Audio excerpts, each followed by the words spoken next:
How to install Fermata Auto on Android Auto.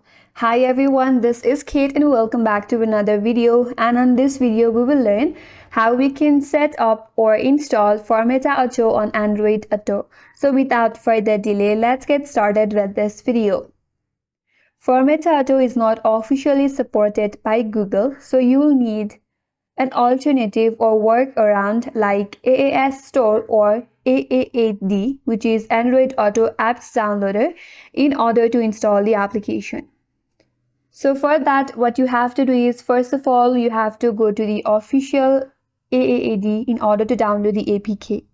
So open up Google in your device,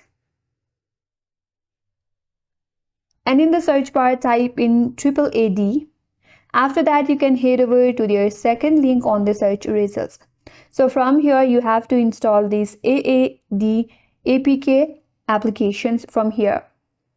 After you install these AAD APK in your device, open it up.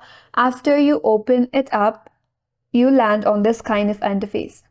So from the list here, you have to select Fermata Auto, as you can see under Multimedia Apps.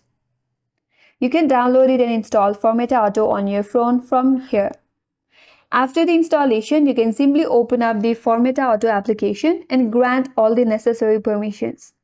After that, you have to adjust settings as needed, like folders, player controls, etc.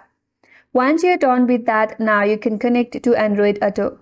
You have to connect your phone to your car via USB or wirelessly. After that, look for the Fermata Auto icon on your Android Auto screen. Then tap on it and it should open the media browser and video player interface.